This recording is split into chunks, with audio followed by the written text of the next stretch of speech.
Welcome to எஸ்ட்ராஸ் English. இந்த பதிவில் பள்ளிக்கூடம் திறந்து 1, 2, 3 நாட்களில் நாம் குழந்தைகளுக்கு கொடுக்கக்கூடிய ரூல்ஸ் அல்லது இன்ஸ்ட்ரக்ஷன்ஸ் அல்லது அட்வைஸ் ஆக என்னவெல்லாம் கொடுக்க போகிறோம் என்பதை பற்றி பார்க்கலாம். முதலில், நீங்கள் இந்த சீருடையில் அழகாக உள்ளீர்கள். இதை எப்படி சொல்லலாம்? All of you look great in this uniform. All of you look great in this uniform அப்படின்னு சொல்லலாம். அல்லது you all look lovely in this uniform. You all look lovely in this uniform அப்படின்னு சொல்லலாம். அல்லது everyone looks nice in this uniform. Everyone looks nice in this uniform இப்படின்னு சொல்லலாம். இனி, விடுமுறையை நீங்கள் என்ஜாய் பண்ணினீர்களா? அதை எப்படி கேட்கலாம்? Did you all enjoy your holidays? Did you all enjoy your holidays அப்படி கேட்கலாம். அல்லது Did everyone enjoy their holidays? Did everyone enjoy their holidays அப்படியும் கேட்கலாம். இனி, நீங்கள் எல்லோரும் விடுமுறை நாட்களை நன்றாக என்ஜாய் பண்ணினீர்கள் என நம்புகிறேன். அதை எப்படி சொல்லலாம்? Hope you all had a great holiday. Hope you all had a great holiday அப்படின்னு சொல்லலாம். இனி, உங்களுடைய விடுமுறை நாட்கள் எப்படி இருந்தன? How were your holidays? How were your holidays அப்படின்னு கேட்கலாம். இனி, விடுமுறை நாட்களில் நீ என்ன செய்தாய்? அதை எப்படி இங்கிலீஷில் கேட்கலாம்? What did you do during the holidays? What did you do during the holidays அப்படின்னு கேட்கலாம். இனி, உன்னுடைய விடுமுறை நாட்களை எப்படி நீ செலவழித்தாய்? இதை எப்படி கேட்கலாம்? How did you spend your holidays? How did you spend your holidays அப்படி கேட்கலாம். அல்லது How did you enjoy your holidays? How did you enjoy your holidays அப்படியும் கேட்கலாம். இனி, இன்னைக்கு தான் இந்த கல்வி ஆண்டின் முதல் நாள். அதனால் நான் இன்றைக்கி கிளாஸ் ரூமில் ரூல்ஸ் அண்ட் ரெகுலேஷன்ஸை சொல்ல போகிறேன். அதை இங்கிலீஷில் எப்படி சொல்லலாம்?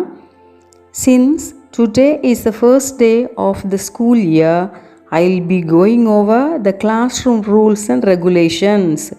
Since today is the first day of the school year, I'll be going over the classroom rules and regulations அப்படின்னு சொல்லலாம்.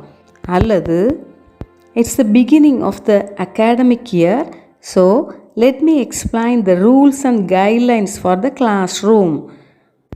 It's the beginning of the academic year, so let me explain the rules and guidelines for the classroom இப்படி சொல்லலாம். அல்லது Today is the first day of the academic year, so I am going to explain the classroom rules and regulations. Today is the first day of the academic year, so I am going to explain the classroom rules and regulations அப்படின்னும் சொல்லலாம். இனி, எல்லோரும் தினமும் பள்ளிக்கு முழு சீருடையில் வர வேண்டும். இதை எப்படி சொல்லலாம்? Everyone must come to school in full uniform every day. Everyone must come to school in full uniform every day இப்படி சொல்லலாம். அல்லது All students should wear the complete school uniform every day. All students should wear the complete school uniform every day இப்படி சொல்லலாம். இனி, இதே சென்டென்ஸை கொஞ்சம் standard ஃபார்மில் சொல்லணும் அப்படின்னா எப்படி சொல்லலாம்?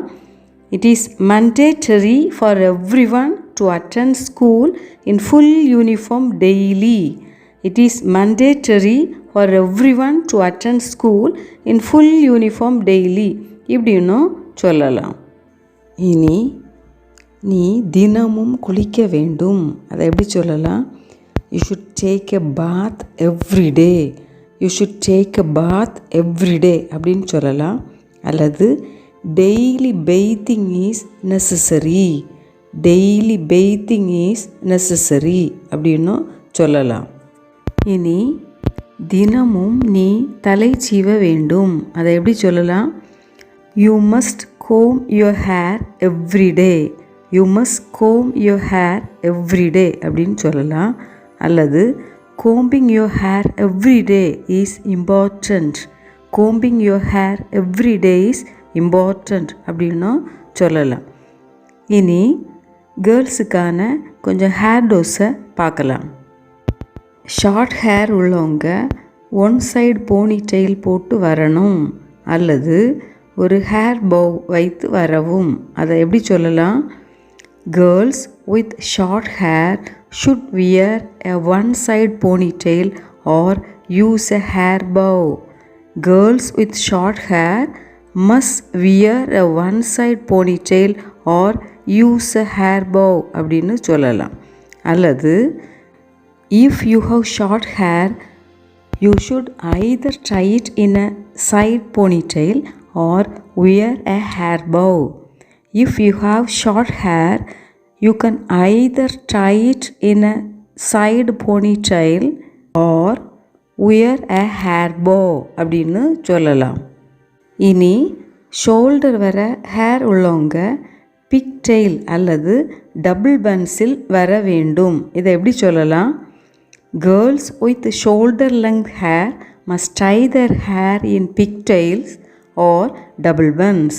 Girls with shoulder length hair must tie their hair in pigtails or double buns அப்படின்னு சொல்லலாம். இனி லாங் ஹேர் உடைய மாணவிகள் டபுள் ஃபோல்டட் பிரைட்ஸில் வர வேண்டும், அல்லது முடிய பின்னி மடக்கி கட்டி வர வேண்டும். இதை எப்படி சொல்லலாம்? Girls with long hair should wear there hair in double folded brides. Girls with long hair should wear there hair in double folded brides அப்படின்னு சொல்லலாம்.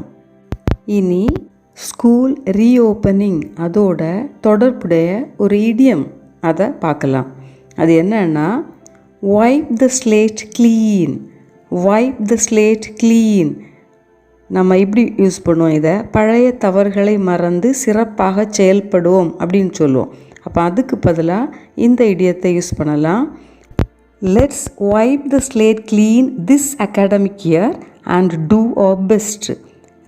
Let's wipe the slate clean this academic year and do our best. Practice leads to progress. Progress makes you perfect. So, practice well and top out. I wish you all a very happy and successful academic year.